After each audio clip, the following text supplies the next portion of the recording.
ओगढ़दानी त्रिकालदर्शी कैलाशी अविनाशी भगवान शिव की कथा कहती है कि जितना विश्वास आप देवाधिदेव महादेव पर करेंगे, जितना भरोसा आप भगवान शिव पर करेंगे, उतना शिव आपकी तकलीफों को मिटाने के लिए, दुख को मिटाने के लिए आपके दरवाजे पर खड़े मिलेंगे। उतना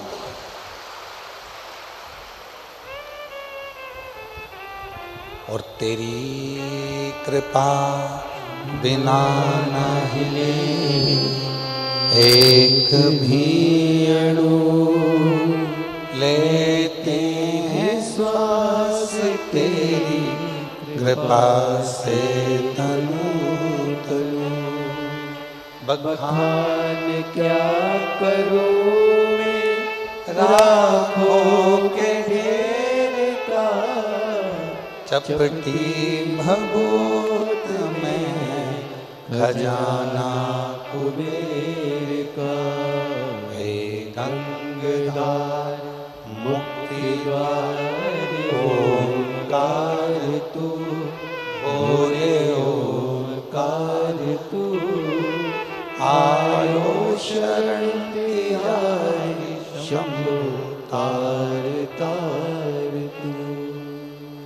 शिव को बेलपत्र, शिव को जल, शिव को पुष्प, शिव को धतूरा, शंकर भगवान को ये सब कुछ देने से पहले भगवान शंकर को देना होता है आपका विश्वास, आपका भरोसा।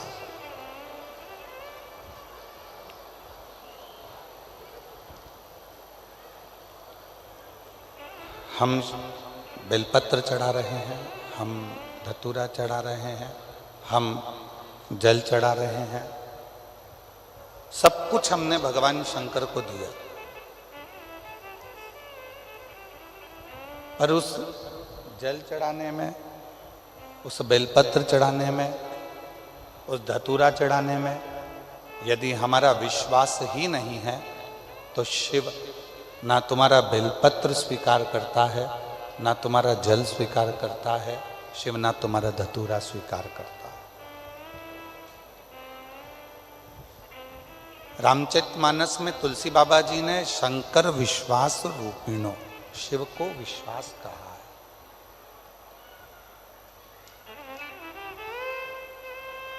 रामचरितमानस में तुलसी बाबा कहते हैं कि भगवान देवाधिदेव महादेव विश्वास का प्रतीक है। और भगवान शिव जब विश्वास का प्रतीक है, भगवान शंकर जब विश्वास का प्रतीक हैं, तो उनको क्यों ना हम विश्वास दें, हम भरोसा दें, हम दृढ़ता दें।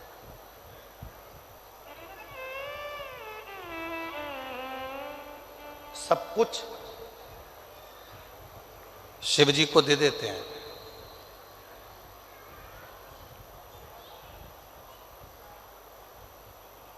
1 लाख, 1.25 लाख बेलपत्र हम शंकर भगवान को चढ़ाएंगे, शिव जी खुश हो जाएंगे, भगवान शंकर प्रसन्न हो जाएंगे। हम 100 लीटर दूध चढ़ाएंगे, भगवान शंकर प्रसन्न हो जाएंगे।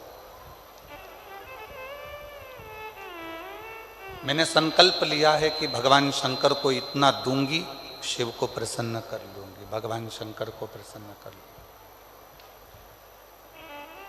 पर महापुराण की कथा कहती है, भगवान शंकर का पवित्र चरित्र कहता है कि शिव को ना तुम्हारा 100 लीटर दूध चाहिए, शंकर भगवान को ना तुम्हारी 1.25 लाख बेलपत्र चाहिए, शंकर भगवान को तो केवल पवित्र मन से और पूर्ण भरोसे से एक बार पंचाक्षर मंत्र नमः शिवाय कह लिया, षडाक्षर मंत्र ओम नमः शिवाय कह लिया, या श्री शिवाय नमस्तुभ्यम कह लिया, शंकर भगवान उतने में तुम्हारा कल्याण करना प्रारंभ कर देते हैं। उतने में ये स्पीकर चल रहा है, चल रहा है, स्पीकर नहीं चल रहा है, सुनो। शिव उतने में स्वीकार कर लेते हैं, भगवान शंकर उतने में स्वीकार कर लेते। शिव तुम्हारे विश्वास से प्रकट होते हैं, भरोसे से। 3 दिन मिले हैं शिव महापुराण के लिए। नवग्रह भगवान की प्राण प्रतिष्ठा के अवसर, और सारे ग्रहों में 2 ग्रह ऐसे हैं, एक मंगल और एक शनि, जो व्यक्ति को देते भी खूब हैं और व्यक्ति को उसके कर्म के अनुसार उसको दंड भी बहुत देते हैं।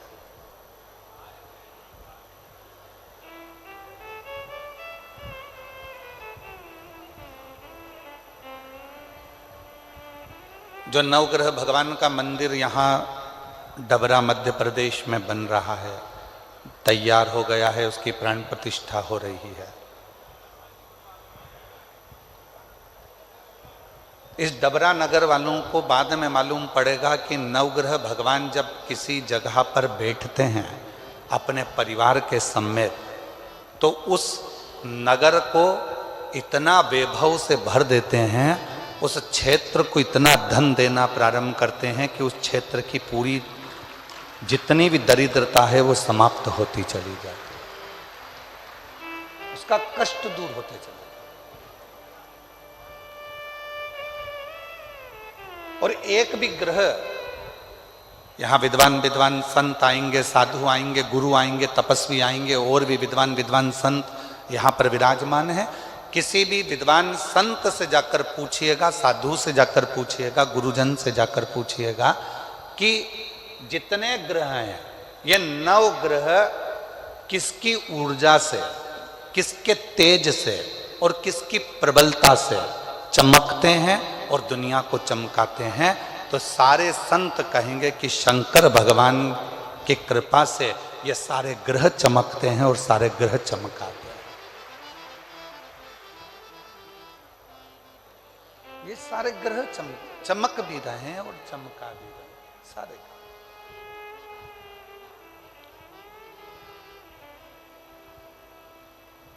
शनि भगवान को जब पांव में लचक आ गई, श्राप लग गया अपनी माता का, शिव की भक्ति करी काशी में रहकर, और शिव ने उनको स्वीकार कर लिया।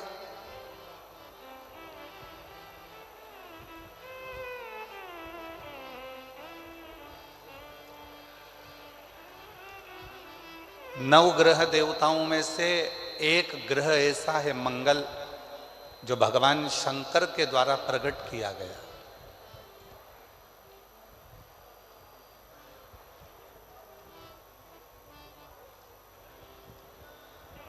शिव के द्वारा जो प्रकट किया गया।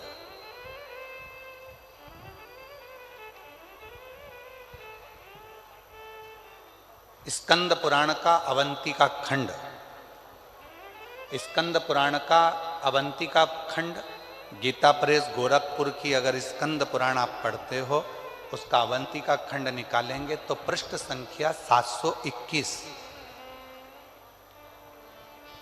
स्कंद पुराण के अवंतिका खंड के गीता प्रेस गोरखपुर की अगर आप स्कंद पुराण पढ़ रहे हैं तो उसकी पृष्ठ संख्या 721 में वर्णन मिलता है अवंतिका खंड में कि एक कनक दानव हुआ।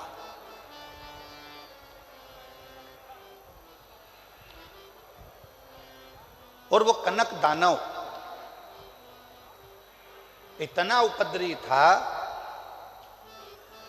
पृथ्वी को जहां जहां पर खड्डे नहीं थे वहां खड्डे कर देता था, वृक्षों को तोड़ देता था, जल को दूषित कर देता था, अग्नि को दूषित कर देता था, वायु को दूषित कर देता था। इतना कष्ट देता था वो कनक दानव कि सारे देवता परेशान हो गए।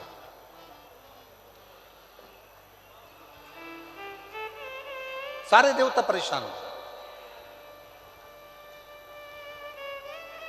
और शिव महापुराण की कथा कहती है, जब जब व्यक्ति की जिंदगी में दुख आता है, तकलीफ आती है, कष्ट आता है, बहुत ज्यादा उसके जीवन में जब संघर्ष चालू होता है, और यदि वो एक बार भी देवादिदेव महादेव के मंदिर में जाना प्रारंभ कर देता है तो उसके कष्ट मिटना अपने आप प्रारंभ हो जाते हैं, उसके दुख मिटना प्रारंभ।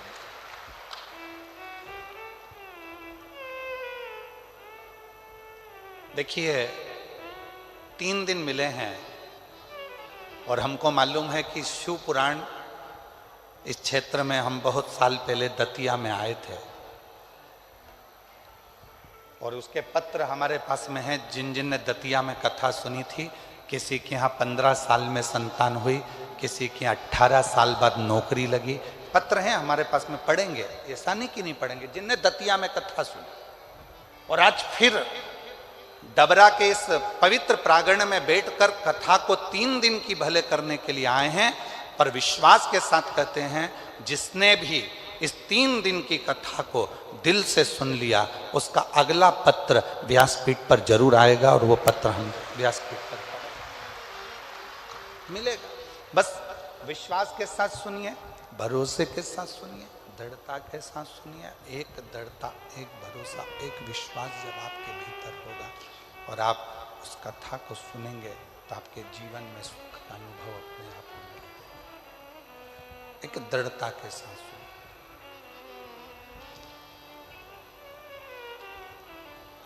कनक दानव अवंती का खंड स्कंद पुराण वर्णन कर रहा है। कनक दानव पृथ्वी को खोद देता है।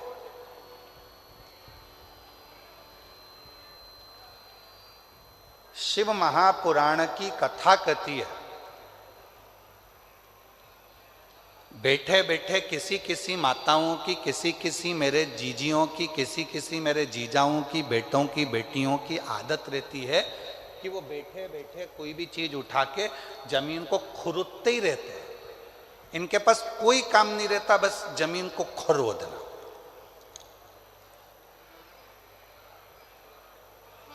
फ्री बैठे रहेंगे तो अपने नखून के पास में जो खाल निकलती रहेगी उसी को खरोदते रहेंगे। किसी किसी की आदत रहती है, पैर में अगर कोई खाल निकल रही है तो उसी को निचोड़ते रहेंगे, निकालते रहेंगे, खोदते रहेंगे।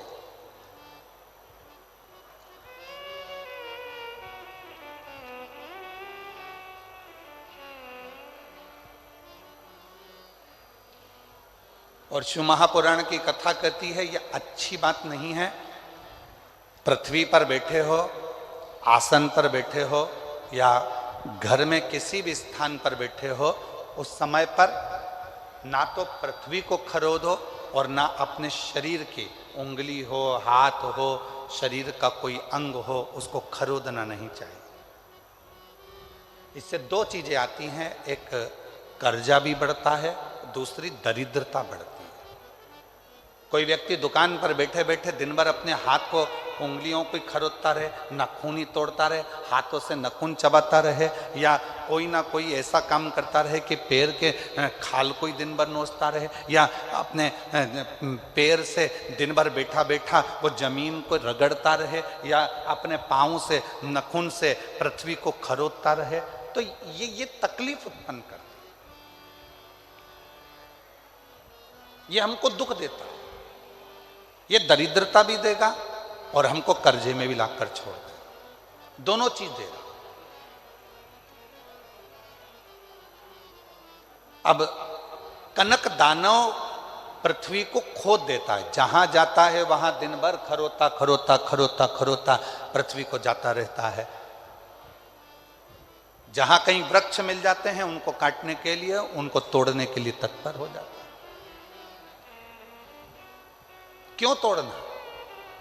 किसी किसी की आदत रहती है बगीचे में या जमीन पर चलते चलते खेत खलियान में चलेंगे, एक डंडा हाथ में ले लेंगे। अब उस डंडे का क्या करना है? कुछ नहीं करना। छोटी सी डंडी हाथ में ले ली, छोटे छोटे पौधे लगे हुए हैं, तो खेत में चलते चलते इधर मार उधर मार उधर मार, जितने छोटे छोटे पौधे लगे रहते हैं उनको तोड़ते तोड़ते उसकी जाने की आदत होती है।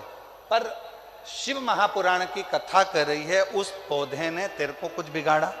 उस पौधे ने तुझसे कुछ कहा? वो तो एकांत में है, एक और है, साइड में है, तेरे रास्ते में भी नहीं आ रहा। मान लो तेरे रास्ते में आता तो तू उसको तोड़ते हुए जाता, चल जाता। पर किसी पौधे में डंडा मारा, किसी पौधे में हाथ मारा, किसी की पत्तियां नोची, किसी के पौधे को तुमने तोड़ तोड़ा के नचित कर दिया। ये शिव महापुराण वर्णन नहीं करती। भगवान शंकर प्रकृति के देवता हैं। शिव जी को प्रकृति का देव माना गया।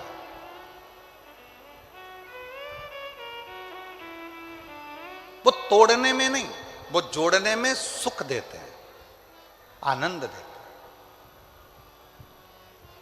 कनक दानव पत्तों को तोड़ रहा है, वृक्षों को तोड़ रहा है, वायु को दूषित कर रहा है। जिस जलाशय के पास बैठता है कनक दानव, बड़े बड़े पत्थर उठाकर जलाशय में पटकता है।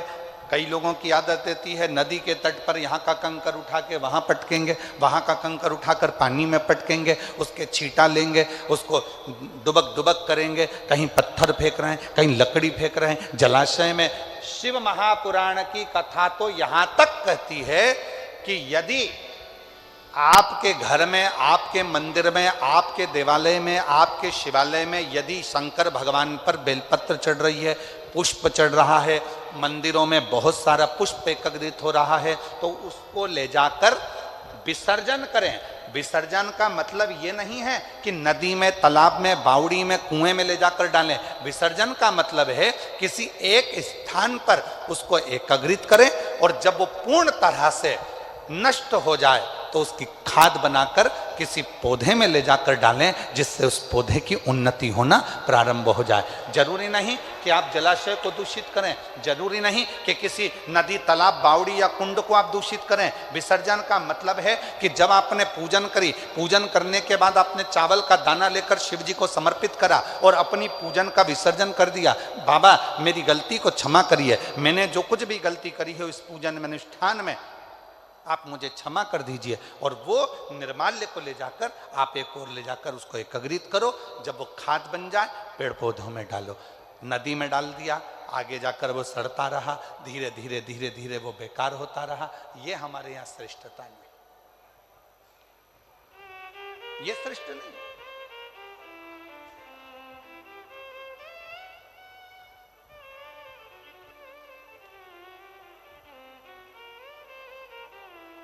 कई लोगों को तो आज तक दीपदान करना भी नहीं आता। हमारा निवेदन है विष्णु पुराण को एक बार पढ़िएगा, पद्म पुराण को एक बार पढ़िएगा, और हिंदी में गीता प्रेस गोरखपुर की विष्णु पुराण लेकर आओ, पद्म पुराण लेकर आओ, कूर्म पुराण लेकर आओ, नारद पुराण लेकर आओ। जितनी पुराणे हैं उसका धीरे धीरे अध्ययन करो तो आपको दीपदान करने का फल मालूम पड़ेगा। कई लोगों के मन में आता है कि दिया जलाया और उस दिए को जलाकर पानी में छोड़ दिया तो दीपदान हो गया। शिव महापुराण की कथा कहती है कि दीप को लगाकर जल में छोड़ने की जगह घाट पर रखो। क्यों? घाट पर रखोगे और एक दीप, 1000 दीप दान कर रहे हो, उसमें से एक दीप नदी में छोड़ दो, तालाब में छोड़ दो, बावड़ी में छोड़ दो, बाकी के दीप घाट पर लगाइए। क्यों? क्योंकि घाट पर लगाए गए दीप पितरों को भी रोशनी देते हैं, पूर्वजों को भी रोशनी देते हैं, घर का वास्तु ठीक कर देते हैं, हमारे घर में कालसर्प दोष हो उसको समाप्त कर देते हैं। और घाट पर लगा हुआ दीप पितरों के पिंड दान के बराबर माना जाता है और पितरों का पिंड भी वो दीप के बल पर हो जाता है। इसलिए दीप घाट पर होना। पर कई लोगों की आदत होती है, नदी में गए हैं, अगरबत्ती, मोमबत्ती, वो कौन सा मिठाई के डब्बे ले लिए, मिठाई के डब्बे, फुलझड़ी के डब्बे इकट्ठे कर लिए। कार्तिक का महीना था, दीपदान करने गए थे, 1000 दीप बना बनाकर सारा नदी में छोड़ दिया। आगे जाकर वो कचरा इकट्ठा हो गया और पूरी नदी दूषित हो गई। उस माँ को दूषित नहीं करना है, उस माँ को शुद्ध करना। उस माता को शुद्ध कर। कनक दानव प्रकृति को नष्ट कर रहा है, और कनक दानव जब प्रकृति को नष्ट कर रहा था तब इंद्र को सूचना मिली और इंद्र ने आकर कनक दानवों से युद्ध किया। और कनक दानव से जैसे ही युद्ध करा तो इंद्र विजय प्राप्त नहीं कर पाए। क्यों? क्योंकि कनक दानव प्रकृति को नष्ट करने में लगा हुआ था। जितना वो प्रकृति को नष्ट करने में लगा हुआ था उतना ही वो कनक दानव पर धन,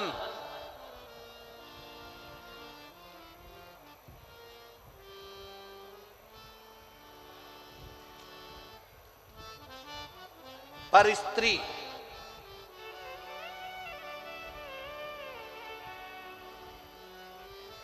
को अपना बनाकर अपने पास में रख लेता। पर धन को भी अपने पास रख रहा, पर स्त्री को भी अपने पास रख रहा।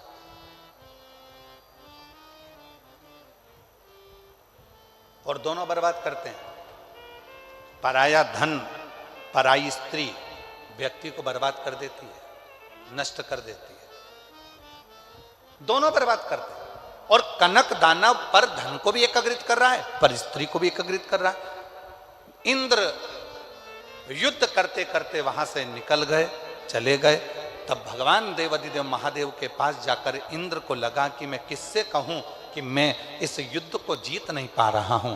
भगवान शिव जी के पास इंद्र पहुंच गए। सारे देवता एकत्रित हो गए। पूछा देवाधिदेव महादेव ने, क्या बात है इंद्र, क्या हुआ? तुम तो युद्ध लड़ रहे थे कनक दानवों से और तुम यहां आकर खड़े हो गए, हुआ क्या? बहुत अंतर है महाराज। पहले के समय में आशीर्वाद देते थे, लोग खुश होते थे तो आशीर्वाद में कहते थे फूलो फलो। क्या बोलते थे? जम के तो बोलो जरा, फूलो फलो। और आज के जमाने में लोग आशीर्वाद देते हैं या प्रसन्न होते हैं तो कहते हैं हमको फॉलो करो। पहले महाराज जी कहते फूलो फलो, आज के जमाने में कहते हमको फॉलो करो।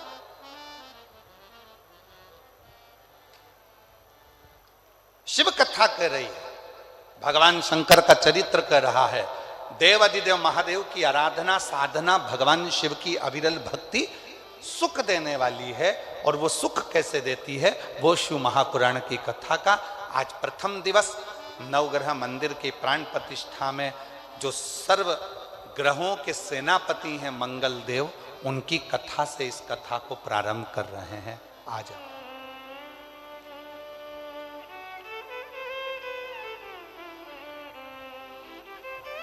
शिव कथा कर रहे हैं। और शंभु शरणे पड़ी मांगू घड़ी रे घड़ी, दुख का दया करीने दर्शन। मेरी जितनी जीजियां बैठी हैं, जीजा बैठे हैं, बेटियां बैठी हैं, बेटा बैठे हैं, आपसे निवेदन है आपको जो जो लाइन भजन की याद है वो हमारे साथ में गुनगुनाया करो, जिससे लगना चाहिए कि आप अपने पिता से देवाधिदेव महादेव से बात करने के लिए आए हो, केवल बैठने के लिए नहीं। यहाँ से सुना, यहाँ से निकाल दिया, बच्चा कुचा कपड़े का झटकार दिया, उसके लिए नहीं। यहाँ से जाने के बाद 3 महीने के अंदर जो तुम बैठकर मांगो वो तुम्हारी गोदी में आए तो समझना कि तुमने शिव पुराण की कथा को श्रवण। शंभु शरणे मांगू घड़ी दुख दया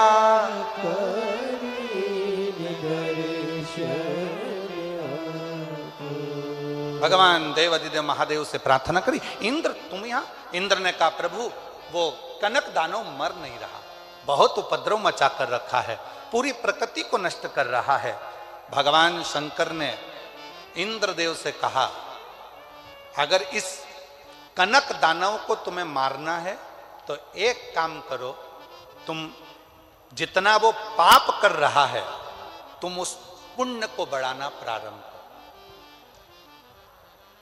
पुण्य कैसे बढ़ेगा? तो कहा वो पर स्त्री का अपमान करता है, पराई नारी को गलत दृष्टि से देखता है, पराई नारी को अपशब्द कहता है। आप पराई नारी को सम्मान देना प्रारंभ करो। वो पर धन को अपना मानकर उसका गलत प्रयोग करता है। आप अपने पास भगवान का दिया जो धन है उसे सत्कर्म में लगाओ, अच्छी जगह लगाओ।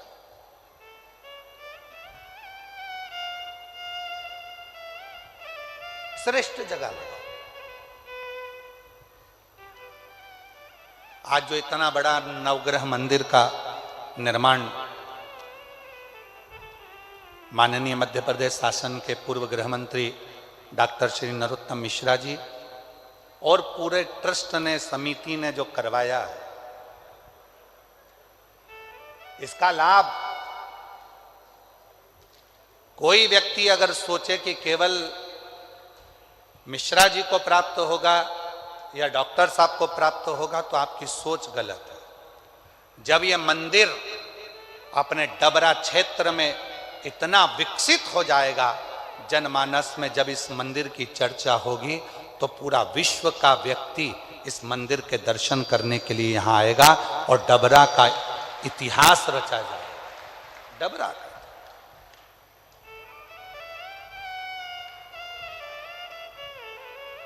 कितनों को, ए डबरावासियों, एक फैक्ट्री अगर छोटी सी बनती है तो उसमें 50, 100, 500, 200 लोगों को, 400 लोगों को, 1000 लोगों को नौकरी मिलती है। पर जब अपने नगर में, अपने शहर में, अपने क्षेत्र में एक बड़ा मंदिर का निर्माण होता है, एक दिव्य कोई अच्छी स्थान का निर्माण होता है, तो वहां से संस्कार भी अच्छे जाते हैं, सभ्यता भी अच्छी जाती है। संस्कार, सभ्यता, नम्रता सब मिलती है और साथ में पूरे क्षेत्रवासियों को, ऑटो वालों को ऑटो का व्यापार, छोटी छोटी दुकान वालों को छोटा छोटा व्यापार, और ना जाने कितने कितने तरह का, जब स्टेशन पर लोग आएंगे तो ट्रेन का, बस से आएंगे तो बस का, गाड़ी का, कहीं होटलों का, कहीं छोटे छोटे रुकने वाली लॉजों का, कितना कितना कितना कितना व्यापारीकरण बढ़ता चले जाएगा। और धीरे धीरे हमारा डबरा एक दिन उन्नति की सीढ़ी पर आगे आकर खड़ा हो जाएगा। ये डबरा का आनंद है।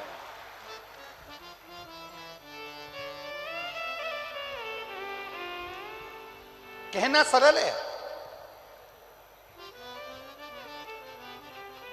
हमने माननीय डॉक्टर नरोत्तम मिश्रा जी, पूर्व गृह मंत्री जी से बैठकर एकांत में बात करी और हमने कहा, आपने इतना बड़ा मंदिर बनवाया, नवग्रह देवता का पूरा परिवार यहां पर विराजमान करा।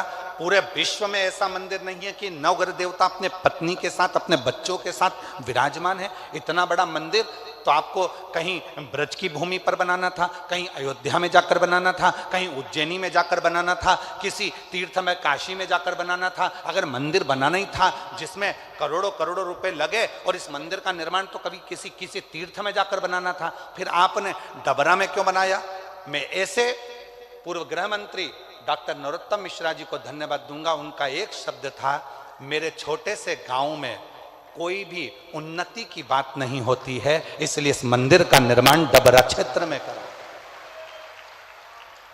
मैं माननीय डॉक्टर नरोत्तम मिश्रा जी को इस चीज के लिए धन्यवाद दूंगा। उन्होंने कहा, हमारे क्षेत्र में कोई बड़े बड़े, इस डबरा क्षेत्र को लोग जानते नहीं, कहेंगे दतिया को जानेंगे तो मां पीताम्बरा के नाम से जानेंगे, अयोध्या जाएंगे तो राम जी के नाम से जानेंगे। मेरा डबरा क्षेत्र आने वाले समय में किस नाम से जाना जाए? तो मेरा डबरा क्षेत्र पूरे विश्व में, जब विदेशी भी इस डबरा को ढूंढते ढूंढते आए और कहें कि नवग्रह देवता का अगर अपने विथ फैमिली कोई मंदिर है तो डबरा में है, तो लगे कि डबरा क्षेत्र का एक आनंद प्राप्त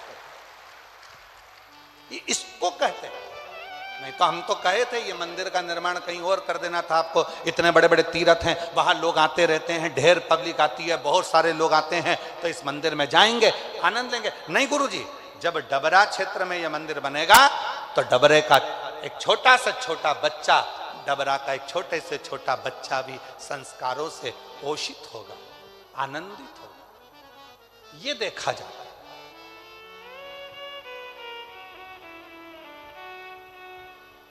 ये आनंद है। इंद्र को लगा कि ये कनक दानव मरेगा कैसे, कनक दानव का अंत कैसे होगा। तो भगवान शंकर ने कहा पुण्य बढ़ा लो, अपने पुण्य कैसे बढ़ाना है। तो कहा धन जो है उसको सत्कर्म में लगाओ, पर स्त्री का पर दृष्टि ना दे, भजन का बल बढ़ाएं, भक्ति का बल बढ़ाएं, स्मरण करें, भगवत नाम का कीर्तन करें। शिव महापुराण की कथा कहती है जब कोई मनुष्य, जैसे भगवान शंकर ने इंद्र से कहा कि एक पार्थिव लिंग का निर्माण कर कर इंद्र, जब तुम जल धीरे धीरे उस लिंग पर समर्पित करोगे, शिवलिंग पर चढ़ाओगे, तो तुम्हारी शक्ति प्रबल होती चली जाएगी। शिव महापुराण की कथा में विद्येश्वर संहिता में लिखा है, जब एक लोटा जल लेकर कोई भगवान शंकर के मंदिर में जाकर शिव जी को जल समर्पित करना प्रारंभ करता है, तो उसके अंदर एक अलग से तेज उत्पन्न होने लगता है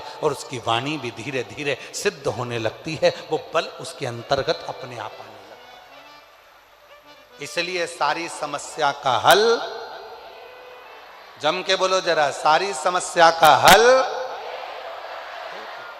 बोल बम का नारा है, श्री शिवाय। शिव को चढ़ाया गया वो एक लोटा जल हमें शक्ति उत्पन्न करता है, शंकर को चढ़ाया गया वो एक लोटा जल हमें बल उत्पन्न करता है, शिव जी को चढ़ाया गया वो एक लोटा जल हमारे जीवन में ऊर्जा उत्पन्न करता है। और कितनी ऊर्जा है महाराज। अग्नि पुराण का एक छोटा सा चरित्र है,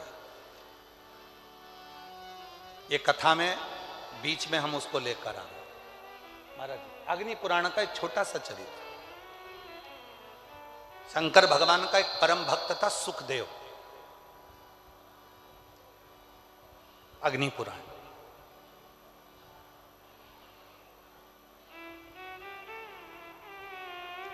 गीता प्रेस गोरखपुर की अग्नि पुराण 292 नंबर पृष्ठ का ये संवाद है महाराज। सुखदेव शिव का परम भक्त, भगवान शंकर का परम उपासक,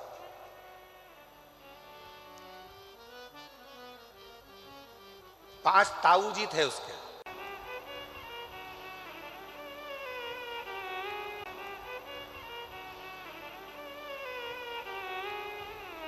शिव की साधना सुखदेव कर रहा है, भगवान शंकर की साधना में सुखदेव लगा हुआ है। जरा कथा पर ध्यान देना, बहुत जीवन की सार्थकता सिद्ध करने वाली कथा है। 3 दिन मिले हैं, इसलिए आपको कथा ही कथा देने का हम लोग प्रयास कर रहे हैं। ज्यादा दिन होते ना, 5 दिन या 7 दिन की कथा होती तो इधर उधर की बात में थोड़ा सा घुमा फिरा कर फिर तुम्हें कथा में लेकर आते, पर 3 दिन में तुमको इतना बाबा झोली में भर दे, बस इतनी प्रार्थना भोलेनाथ जी से है, इतना दे दे 3 दिन में, इतना दे दे कि 3 महीने के अंदर तुम फिर कथा के पंडाल में आकर बैठ जाओ, इतनी कृपा। इसलिए कथा को ज्यादा प्रयास कर कर उस कथा को आपके बीच में लेके आए। सुखदेव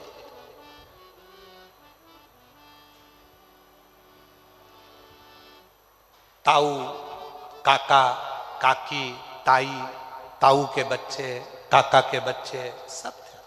सुखदेव की मां, पिता के मरने के बाद मन विचलित होता था, मन विचलित। किससे? सुखदेव, उसका नियम था शिव जी के मंदिर में जाकर 1 लोटा जल चढ़ाना, मंदिर की झाड़ू लगाना, पोछा लगाना। आप में से कई मेरी बहनें हैं, कई मेरी जीजियां हैं, कई मेरे जीजा हैं, कई मेरी बेटियां, बेटा हैं, कई माताएं, पिता यहाँ बैठे हैं जो शंकर जी के मंदिर में जाकर झाड़ू लगाते हैं, तो दूसरा व्यक्ति आकर हंसता है, क्यों? पंडित जी है तो सही, झाड़ू लगा लेंगे, सेवादार लगा तो है, झाड़ू लगा लेगा, पोछा लगा लेगा। तुम क्यों मंदिर में सफाई करते हो? तुम क्यों मंदिर में झाड़ू लगाते हो? तुम क्यों मंदिर में जाकर पोछा झाड़ू करते हो?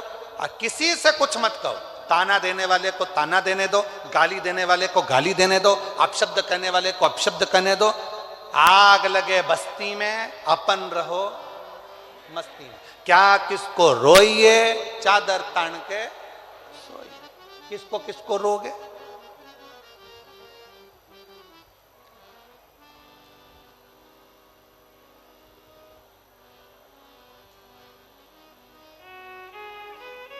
आप तो शिव भक्ति करो एक छोटे से बच्चे की तरह। बच्चों को देखा है आप लोगों ने? घर से मम्मी पापा बच्चों को जब लेकर जाते हैं तो पूरी तरह से सिखा कर लेकर जाते हैं। देख माँ चल रहा है, कोई भी सामान टेबल पे रखा होगा उठा के ऐसे मत खाना हो, जब कोई बोले तो खाना हो, और किसी से अपशब्द मत कहना। बच्चों को कितना सिखा पढ़ा कर लेकर जाते हो। और जैसे ही बच्चा मम्मी के साथ पहुंचा सामने वाली आंटी के घर और सामने रखा हुआ मिल गया रसगुल्ला, टॉफी, मिक्सचर, समोसा, कचौड़ी, बिस्कुट, इतने में बच्चा थोड़ी देर तक तो बड़ी शांति से बैठा। उसके बाद धीरे धीरे हिला, हिलने के बाद खेलता हुआ टेबल के पास गया। फिर मम्मी ने पकड़कर बोला पीछे, हाँ, पीछे आया।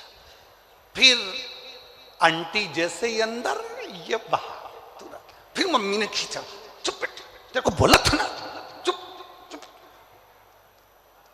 उससे सहन नहीं हो रहा, उससे रहा नहीं जा रहा। और आखिरी में मम्मी जैसे ही आंटी से बात में चालू हुई, इसने रसगुल्ला उठा के मुंह में धर लिया, बिस्कुट खाना चालू। और मम्मी इधर से सिर पे पल्लू लेके,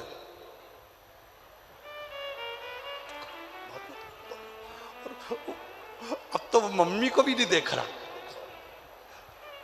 इतने में आंटी बोली, बेटा सब तुम्हारा है, अच्छे से खाओ, बैठ जाओ। इतने में मम्मी बोली, नहीं ये तो सब खा के आया है। अग्नि पुराण का ये सुंदर संवाद कर रहा है सुखदेव का।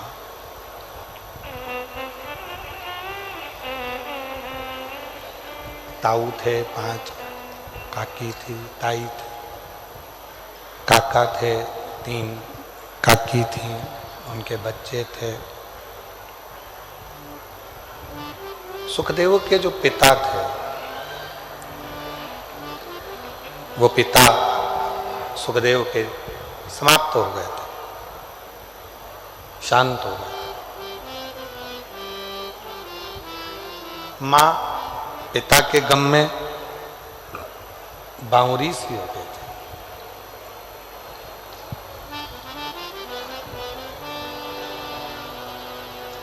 सुखदेव का नियम था कि शिवजी के मंदिर में जाकर झाड़ू लगाना, पोछा लगाना। दुनिया के लोग हंसते, दुनिया के लोग बाद में हंसते हैं। सबसे पहले अगर कोई हंसी उड़ाने वाले होते हैं तो अपने ही होते हैं। ताने देने वाले यदि होंगे तो पहले अपने होंगे।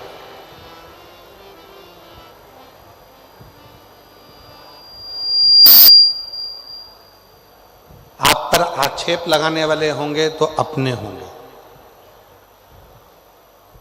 जिनको आप हाथ पकड़कर चलना सिखाते हो, आगे बढ़ना सिखाते हो, एक दिन वही तुम्हारे मार्ग में पत्थर डालकर तुमको धोखा देना जानते। ये दुनिया की रीति है।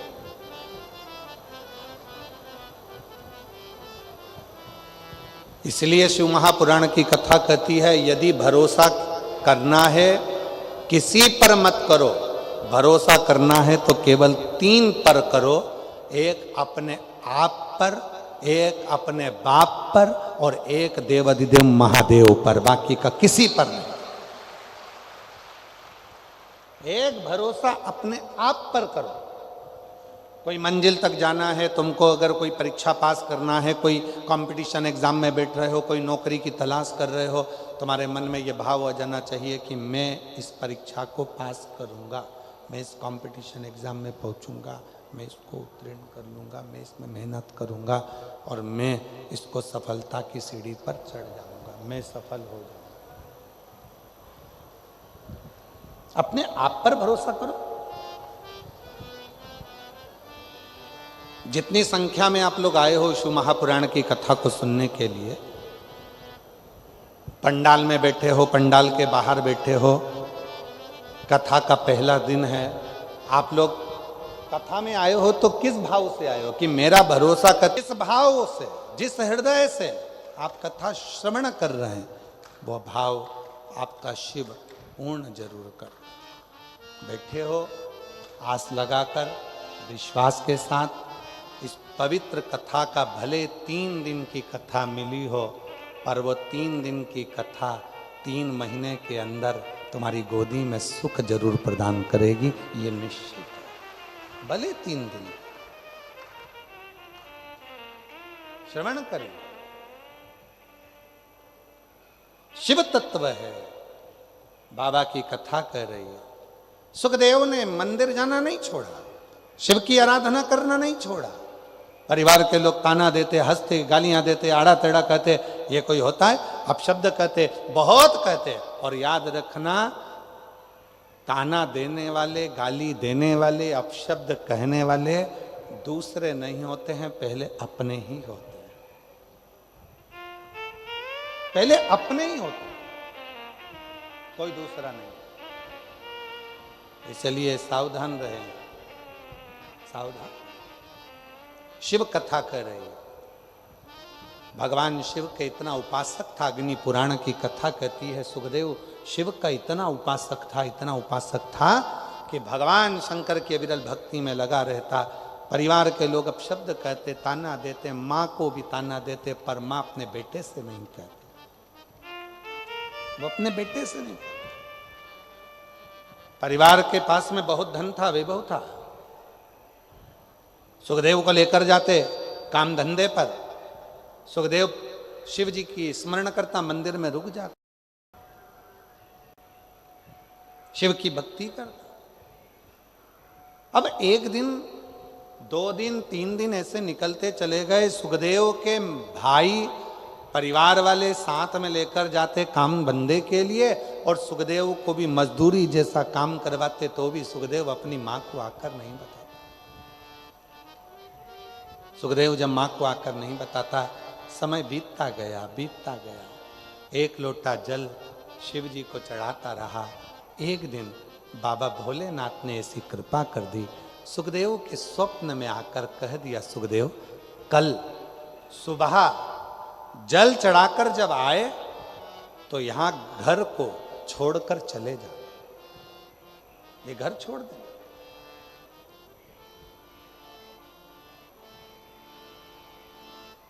इस घर को छोड़ दे तू।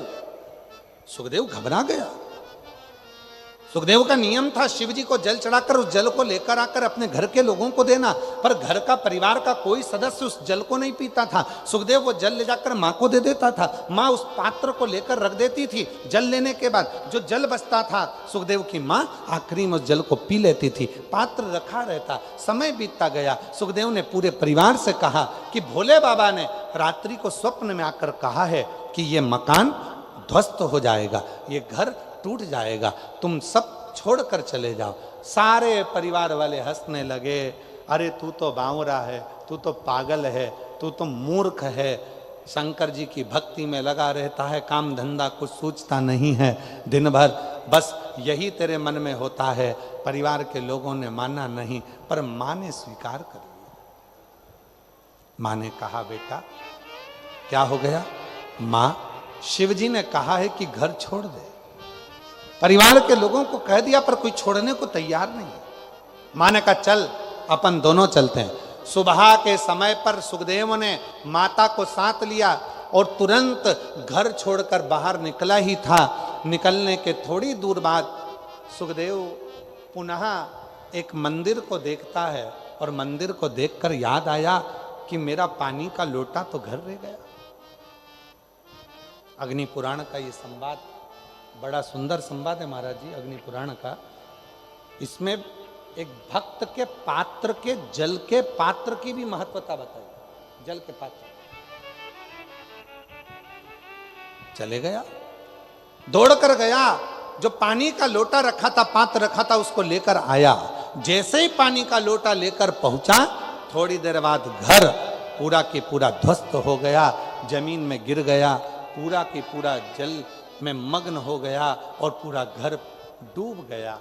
जैसे ही डूबा, नेत्रों से जल बहने लगा सुखदेव के। सुखदेव, अग्नि पुराण कहती है, जो भगवान शिव को जल चढ़ाने वाला भक्त होता है, शिव उस भक्त को बचाने के लिए अपना सर्वस्व निछावर कर देते हैं। ऐसे देवाधिदेव महादेव। बोल बम का नारा है, अच्छी जम के बोलो जरा, बोल बम का नारा है। हर हर महादेव। शिव है। और कितनी बड़ी कृपा, जब तक शंकर जी के चढ़ाने वाले लोटा भी घर के अंदर था, तब तक उस घर का एक अंश भी भूमि पर नहीं गिरा। जैसे ही लोटा बाहर निकला और वो घर भी पृथ्वी पर गिर गया। शिव महापुराण की कथा कहती है, कभी अपने अंदर ये अहंकार उत्पन्न मत करना कि मैं चला रहा हूं, मैं कर रहा हूं, मैं करा रहा हूं। शिव महापुराण की कथा कहती है, वो तो कहीं ना कहीं कोई भक्त आपके परिवार में, कोई शंकर जी को एक लोटा जल चढ़ाने वाला कोई शिव भक्त आपके परिवार में, आपके घर में रहता है। कोई लोटा जो रोज शिव के मंदिर जाता है, जल चढ़ाकर घर के अंदर आ जाता है, वो जल का पात्र तुम्हारे घर के अंदर रखा है। इस एक बार मांगो कि तेरी करुणा, तेरी दया, तेरी कृपा बने। हमने सोचा था 3 दिन की कथा है, इतने पत्र आएंगे नहीं, पर पहले दिन की कथा में इतने पत्र आ गए कि कुछ ही पत्र हम पढ़ पाए। शिव कृपा। स्कंद पुराण का अवंतिका खंड का पृष्ठ संख्या 721 गीता प्रेस गोरखपुर का स्कंद पुराण कह रहा है। स्कंद पुराण की कथा कर रही है, भगवान शंकर के पास इंद्रदेव गए और जाकर निवेदन करा, ये कनक दानव नहीं मरता। शिव जी की पूजन का वृतांत स्वयं शिव कह रहे, स्वयं शिव। 3 शिवलिंग है, थोड़ा ध्यान दीजिएगा कथा में। जो बेटा बेटी कहते हैं कि मुझे सफलता नहीं मिल रही, जो दुनिया के लोग कहते हैं मैं असफल हो रहा हूं, मुझे सफलता नहीं मिल रही, 3 शिवलिंग का वर्णन किया गया। पहले नंबर पर है लाल मट्टी के शिवलिंग का।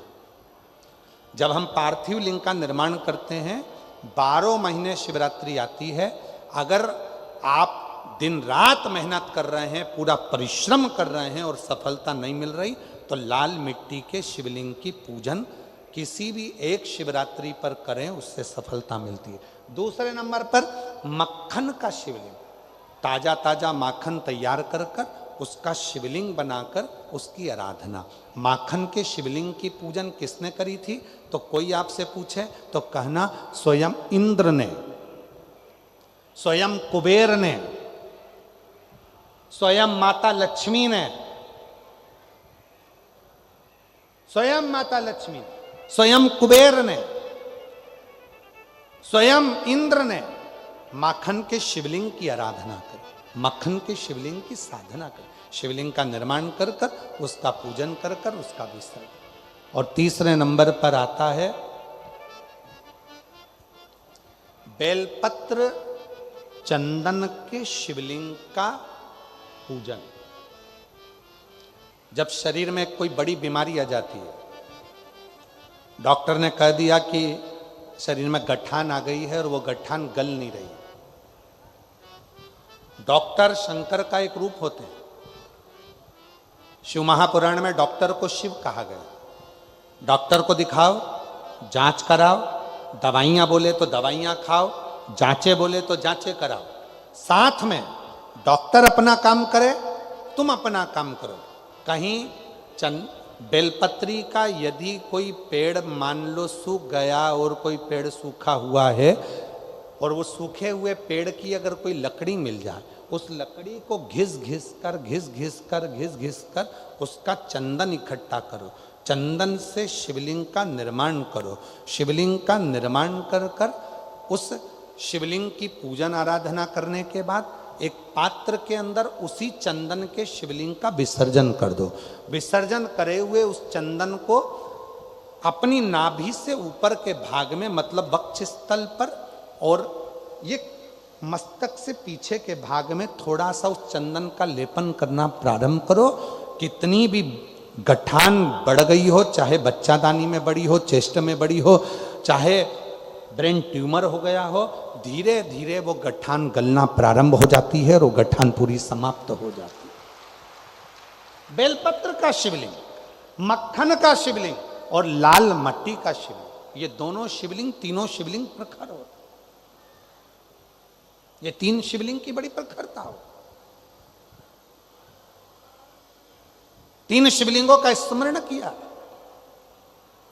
इंद्र ने कहा कि ये कनक दानव के प्राण नहीं छूट रहे, क्या करा जाए। भगवान शंकर ने पूजन आराधना, शिव की साधना, स्वयं शिव बताया, स्वयं शंकर ने। और इंद्र ने फिर कनक दानव का संहार कर दिया। और तेरी कृपा बिना न हिले एक भी अणु, लेते हैं श्वास तेरी कृपा से तनु तनु। बखान क्या करूं मैं राखों के ढेर का, चपटी बहुत में खजाना कुबेर का। शिव कथा कहती है शिवलिंग की पूजन इंद्र ने करना प्रारंभ करी। और जब इंद्र ने शंकर भगवान की पूजन करना प्रारंभ करी, शिव ने ऐसा तप बल इंद्र में बढ़ा दिया कि कनक दानव का संहार हो गया। पर कनक दानव तो मर गया, पर कनक दानव का पिता अंधकासुर क्रोध में लाल हो गया और शिव जी से युद्ध करने के लिए आ गया। भगवान देवादिदेव महादेव से युद्ध करने। भगवान शंकर ने उस अंधकासुर पर क्रोध करा। क्रोध करते से शिव जी के मस्तक से पसीने की बूंद पृथ्वी पर गिर गई।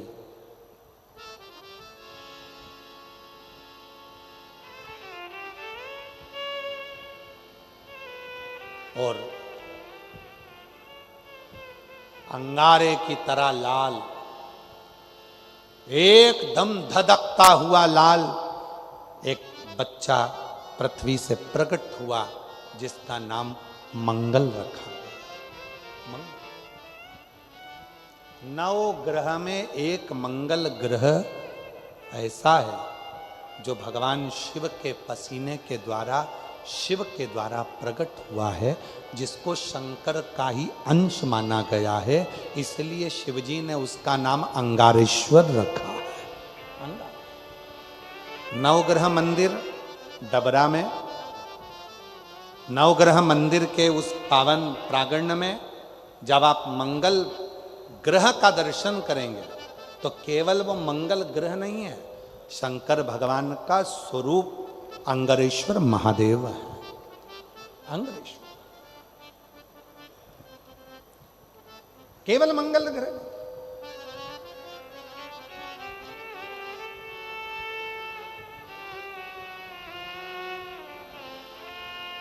कितनी कृपा करी है शिव जी ने, जो डबरा में नवग्रह में नवग्रह देवता अपने अपने परिवार के समेत यहां पर विराजमान। और कितनी कृपा करी है भगवान भोलेनाथ ने, स्वयं मंगल ग्रह उन नवग्रह देवता के जो सेनापति के रूप में विराजित हो रहे।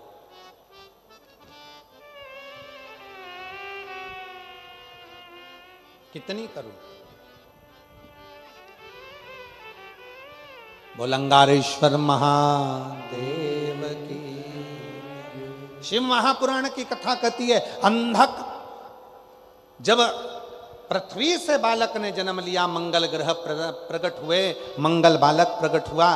वो छोटा सा बालक यहां वहां भ्रमण कर रहा था, पूरा शरीर लाल था, तेज पुंज था, शिव का अंश स्वरूप था, अंगारे की तरह धधकता हुआ लाल स्वरूप था।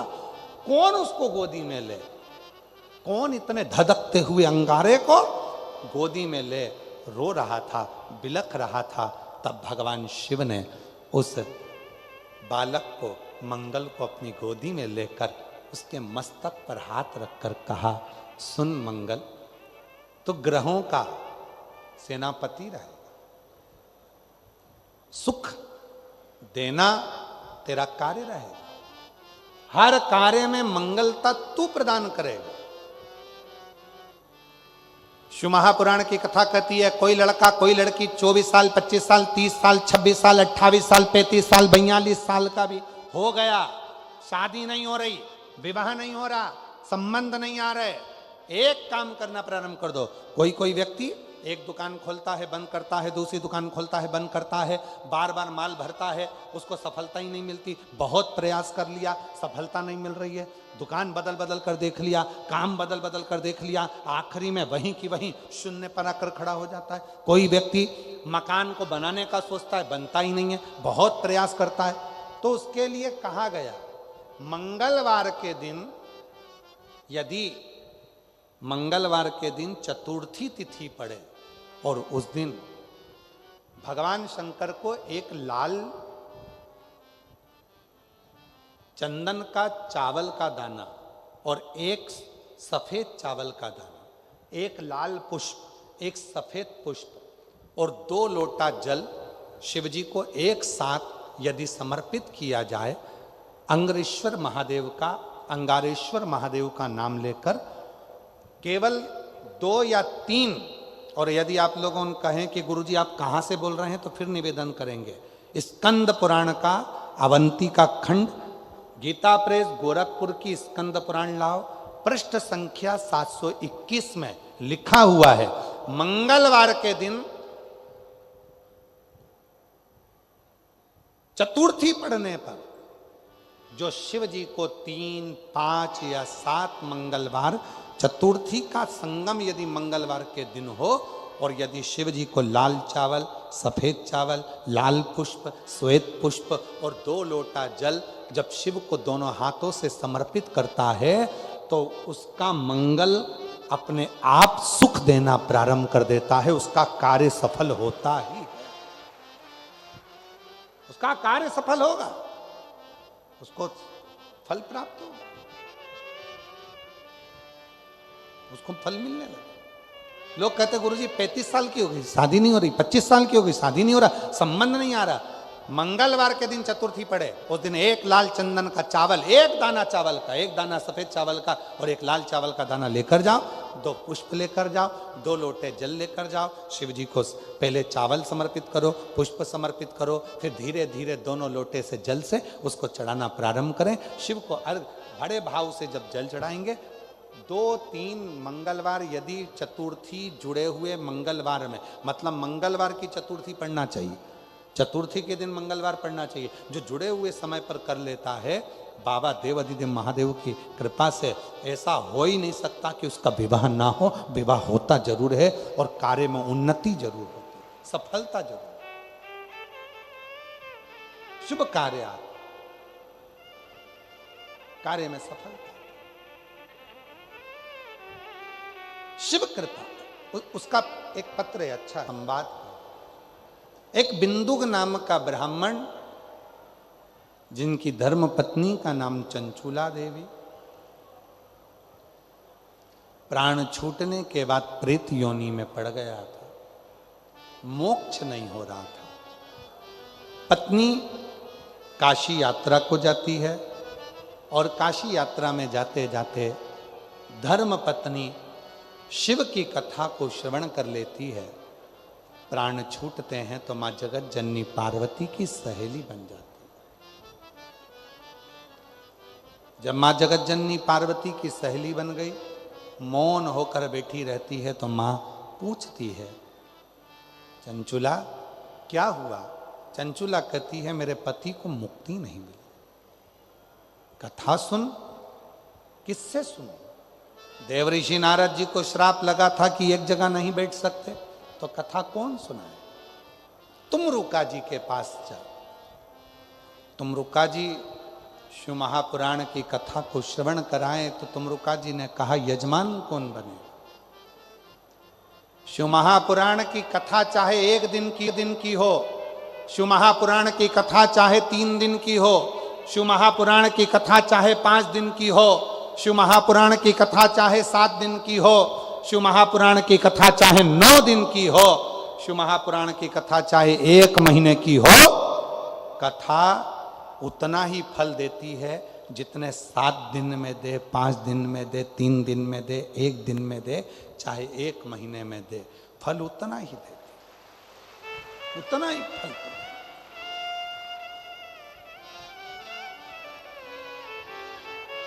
कल कथा की